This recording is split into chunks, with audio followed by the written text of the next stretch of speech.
Welcome back, everyone. Welcome to our study of Renaissance science and society.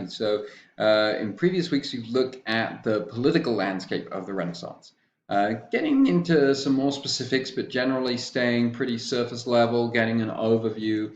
Now we're going to change tactics a little bit. We're going to stay at that overview level, but now we're going to look at Renaissance society. So we're going to look at, and examine what the daily lives and behaviors and activities of individuals were during this period. And so we're going to see what daily life is like during this society. We're going to see how this society is changing significantly during this point. And we're going to begin with the part of this society that is changing the most. It's the rise of the town and the rise of the townsfolk. So the medieval period is a very rural society, lots of farms, subsistence-based farming, as we've talked about, people just producing what they need for themselves. That starts to change in the Renaissance. So when we find the European population starting to grow again after the Black Death, it's growing mostly in the towns. Now, these towns were pretty small. They were mostly populations of around 10,000. If you're local to East New Mexico University, that's about half the size of the city of Portales. So we're talking very small towns here by modern standards. The largest cities, that's cities like Milan and Paris, Constantinople, these would have been more like 100,000. About 5 to 6% of the population would be the merchant elite. That's people like the Medicis and these other very powerful families that we've talked about. 5 to 8% of the town would have been the clergy. And then about 40% would be apprentices and day laborers, people who don't have their own businesses yet, but more like your blue collar part of the population. One thing that's significant about, one thing that's interesting about the structure of these towns is that there's not really any sort of infrastructure planning. We don't have a sort of central oversight as to how these towns should be constructed.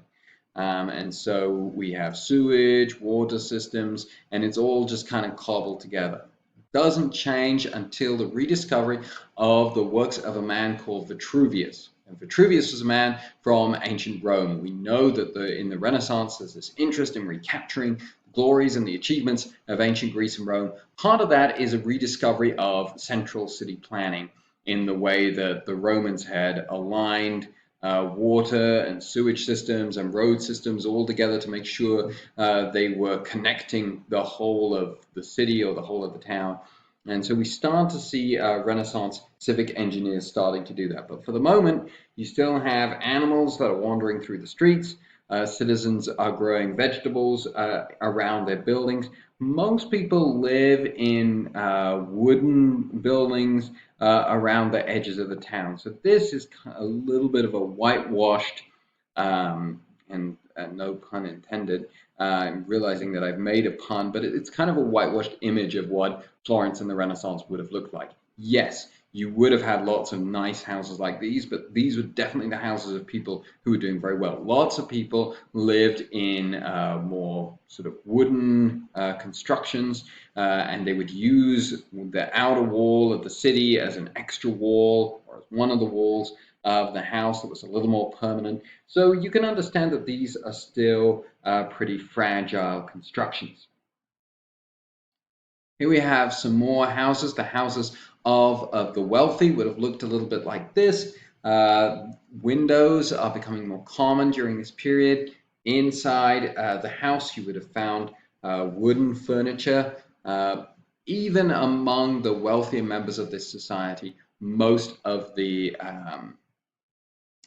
houses have only 2 rooms.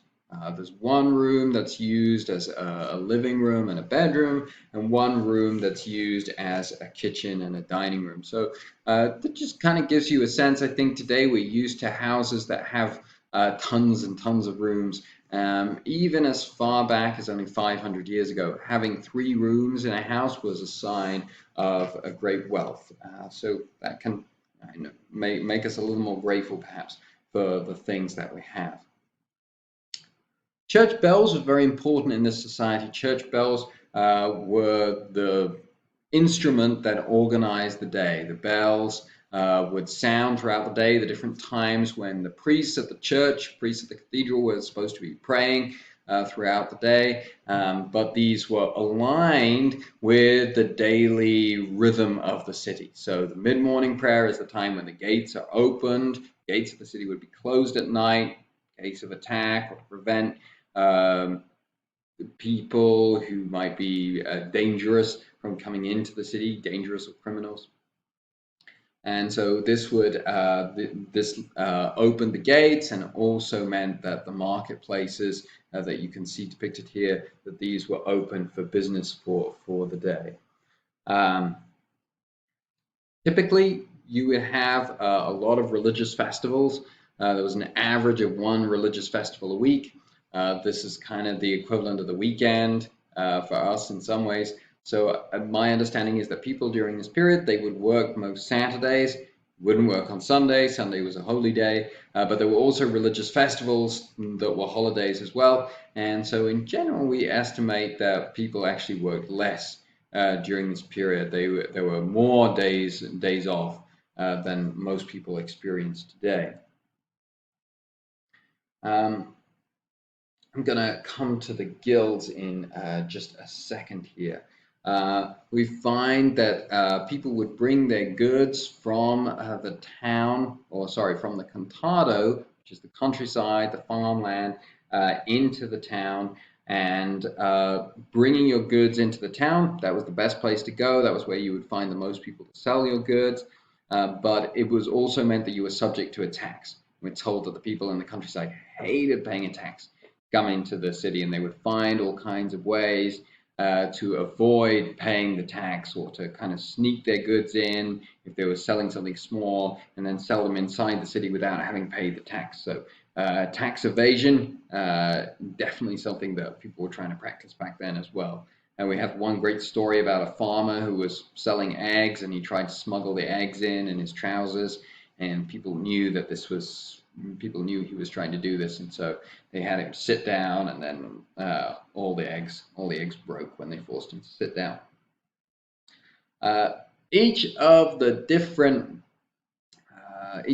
trades within the city were organized into guilds, and the guilds were the chief source of production and employment for artisans in the city. They set the prices.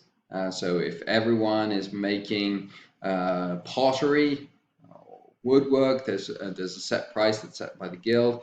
Guilds also provided social care for their members, and they provided training for apprentices. So apprentices received no money, but they would live as extended members of the household of the master. So whoever was teaching you this trade, over here we have metalwork. That was the master. They typically owned their own business, and an apprentice would go and live with them and live with their family. They wouldn't receive any wages, but they would stay in this situation for about 12 years. And so that's a really long time not to be earning any wages. But by the end of that time, it was understood that you knew your trade and you were ready to set up by yourself. Now, laborers, you typically became an apprentice as a teenager. You're ready to set up shop by yourself in your early 20s. If you had missed the boat on getting an apprenticeship, you could be a day laborer, someone who was paid wages by the day. And then later on, you could pass a set of examinations and be accepted into the guild as well. Not all apprentices were men. Women were apprenticed into some guilds. You can see that there's a woman who's participating in this trade over there, and we have examples where the master of a particular business died and his widow took up his business. But part of the social care that the guilds were supposed to provide was that they were supposed to care for the orphans and widows of those who were killed before their time. Now, the rise of the towns was stimulated by the fact that you have a smaller population to feed, you need less food, and therefore you have so food is less expensive, and you have more money to spend on other goods. And so this means that this money that's available is available to be spent on more luxury items. And so this fuels, during the Renaissance, an increased interest in luxury trade and bringing products in from outside of the local areas. And so you can see on a map down here, this is Venice. This is also Venice. And so this is the center of these long distance trade networks, and you can see it's trade with the Middle East and with Africa, trade with Northern Europe, trade with Constantinople. And so Venice is the most prominent of these cities. Genoa is prominent as well, but as you remember from last time, in the end, Venice defeats Genoa. And so the Venetians begin to build larger ships and to develop relations in the region of Flanders, which is up here. And so they're building bigger and stronger ships that are able to sail out of the Mediterranean to the rougher seas of the Atlantic and still be successful. We find that foreign merchants start to buy properties in Venice, and again also in Genoa. And so when goods are brought from Constantinople or Beirut or Alexandria are brought to Venice, these merchants would buy these products, these foreign products, and then they would arrange to have them shipped back to their homeland and sell them again at a markup. So this is the house of the German merchants. So you have your businessman who lives in Germany, has a house in Venice. That's where he buys foreign goods that have been brought in by these traders, and then he's going to go back, or he's going to have them sent back to his homeland where they'll be sold.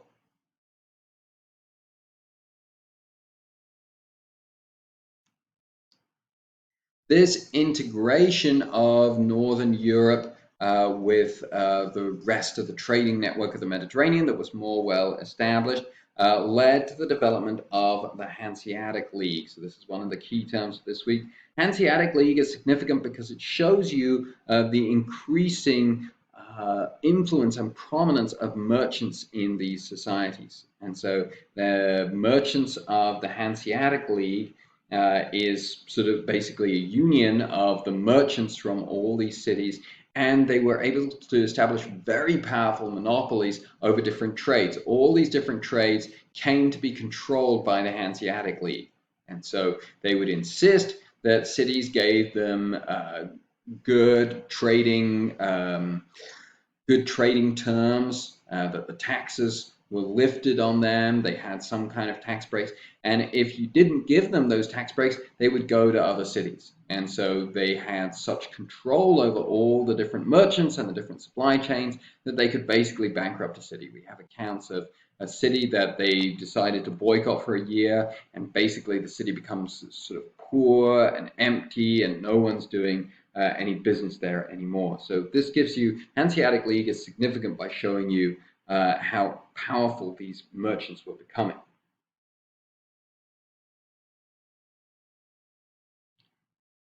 Now, these merchants required loans to set up these businesses. And so now you have more money that's available because you're spending less money on food. And so there are loans that are being granted to these merchants. And so we see the rise of banking, especially in Italy, and the rise of capitalism. And so merchants are looking for loans to fund these voyages. They're going to bring back these luxury items. Then maybe they're going to take out another loan so they can expand their fleet further. And so we have the rise of banking during this period that's made possible by the fact that there's more, there's more fluid money, more fluid wealth in the system that can be used. And so this leads to the rise of capitalism in Europe during this period.